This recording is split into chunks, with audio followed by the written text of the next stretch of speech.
I'm thinking of a 4-letter word, starts with F, and it has been responsible for burying countless dreams, destroying careers, and stopping people from reaching out to their destiny. The word I'm thinking of is fear. What word were you thinking of? Seriously, in this video, we want to look at what fear is and how you can actually use fear as your most powerful advisor to help you to achieve success. Hi, my name is Bong, and I am the founder of Great Minds NLP Academy. I'm also the first accredited NLP trainer in East Malaysia. First, let's look at what fear is. Fear is an emotion.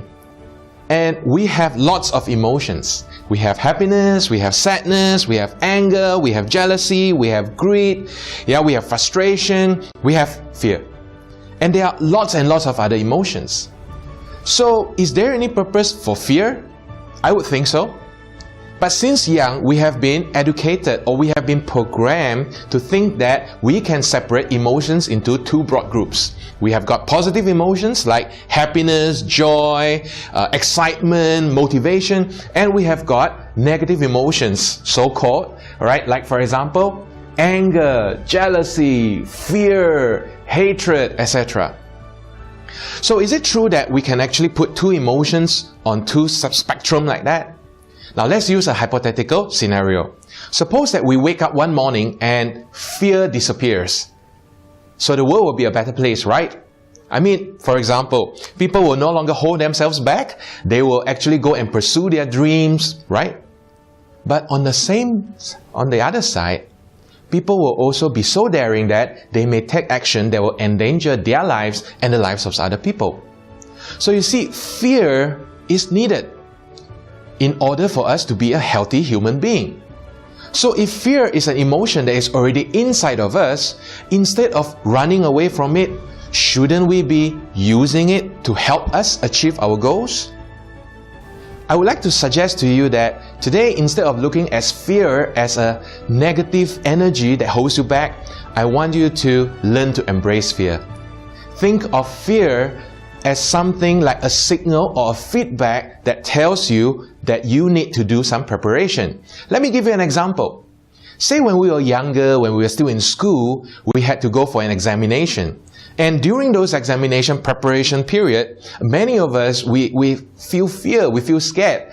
And if we are honest about it, the reason why we are scared is because when we are supposed to do revision, many of us are probably busy playing outside, right? And we are not really well prepared for the exam, so what happens here is we feel afraid of it. So fear is actually a feedback or a signal that your subconscious is sending to you to tell you, hey, you need to do something to prepare for it. So if I may give you an example like this, let's imagine for a moment that fear is darkness.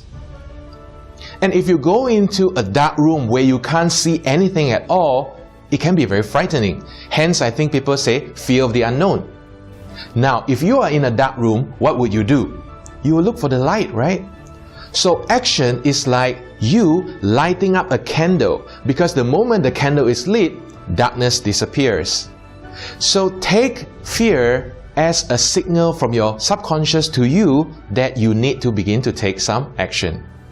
I would like to share with you a personal story where I embraced fear in order to achieve a goal of mine. Since young, I have always wanted to be a writer. I think it was because I love reading, and also I had a very good friend who told me that he wanted to be a writer. So I thought, oh wow, I just want to be like him. But the problem with that is that I was very scared. What if people didn't like what I have written? What if my idea was not original? What if, when I wrote there were grammatical mistakes, etc. And as a result, I started a lot of manuscripts, but they all ended up in the rubbish bin. Until eventually, I started to question myself. What was it that really held me back? And the reason was fear. Like I mentioned just now, there were so many things that I was afraid of. I think all in all, I was just afraid of falling flat on my face and becoming a laughingstock. But the moment I understood that fear is to be embraced instead of to be pushed away, I began to take action. I asked myself, what are the things that I need to prepare? What are the research that I need to do? And what are the kind of actions that I need to take so that I can write a good book? Well, when I took those necessary action, this was born. I wrote this book about 3 years ago, and it took me 31 days to prepare the first draft of this book. So this book is called Entrepreneur DNA, and it is sold in Malaysia and Singapore. Now, today's video is not about what the book is about, but I just want to share with you that when you embrace fear and you begin to take action as a result of what fear is telling you, and you embrace it, then fear can be a friend. In closing, I just want to state that you will definitely have fear. But don't let that fear rob you of your goals.